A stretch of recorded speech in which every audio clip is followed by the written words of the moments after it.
Christian Velasco writes, I personally loved the Star Wars parody known as Spaceballs. And in the middle of the movie, Yogurt talks about himself returning in Spaceballs 2, The Search for More Money.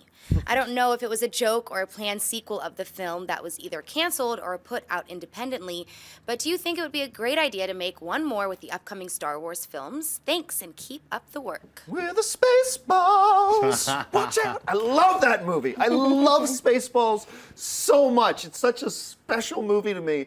No, you can't make another one. You can't make another one. And there's a couple reasons. Number one, the state of spoof movies right now are a humiliation to Hollywood. That there hasn't been a good spoof movie in ages. I can't remember when the last real true heir to Airplane or Hot Shots Part 2, right. Or I keep forgetting the name of the Val Kilmer one, which I love so much.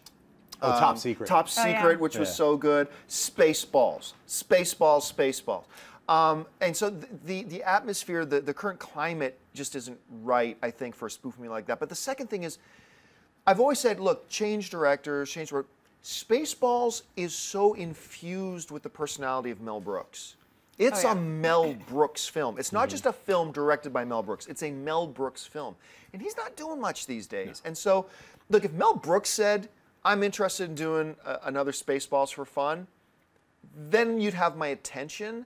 But outside of that, the fact that Mel isn't really doing much anymore these days, hey, he's earned it. Let him hang out at a golf course all day.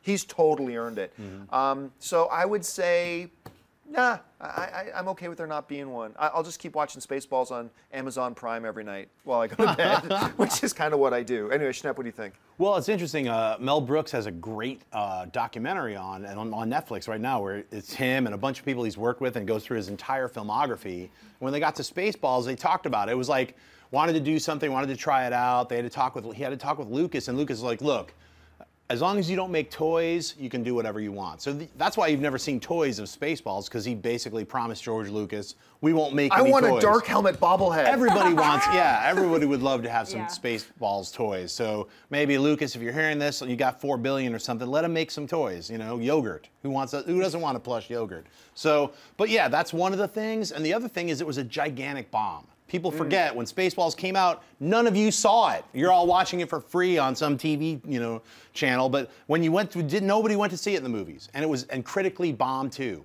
Critics hated it. No one went to go see it. Bomb, bomb, bomb, bomb. So now there's a giant love for Spaceballs, all this retro nostalgia and all this other stuff. People hated it when it first came out. Critics hated it. Audiences hated it. So it was like, it's a horrible Mel Brooks movie. Now everyone's like, oh, I love Spaceballs. Yeah.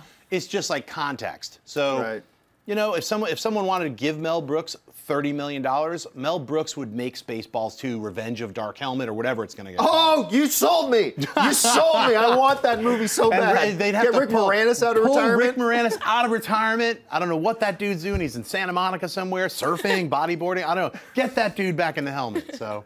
Do you even think they would need $30 million? I think they could do it for much less. Get $100 million. It's got to be giant. If you watch the production value of the first Spaceballs, it is so shoestring, which is part of its charm, right? No, I love Spaceballs. It is a classic. It's really interesting watching the life of these cult classics just kind of, explode, because you're right. It was a bomb by monetary standards, and then now it's a classic. And there's so many films like that. So it's interesting how that happens. I don't think we'll see it. And I don't really care to, because we'll always have Spaceballs. Unless you did a remake, because you can't, John Candy, Joan Rivers, they don't exist anymore. They passed on. So it's like you'd have to make a Spaceballs remake. I think one of my all-time favorite in a movie theater experiences was a couple years ago. I went to go see a screening of Spaceballs with Bill Pullman, doing a Q&A afterwards. And Bill Pullman, playing Lowe's Star, he told so many stories about him and John Candy on set. And Mel Brooks, and seriously was some of the funniest stuff I've ever heard. I think my all-time favorite Q&A is one I did with William Shatner and Leonard Nimoy. That was the funniest, best Q&A I've ever been a part of. That's gotta be crazy. But Shatner alone. This one with Bill Pullman, just talking about stories of him and John Candy, was so special and so great.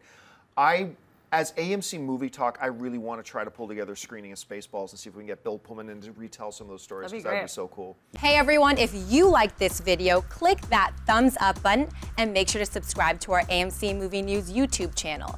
It's free and helps you stay up to date with all the latest movie news, as well as our daily AMC Movie Talk show.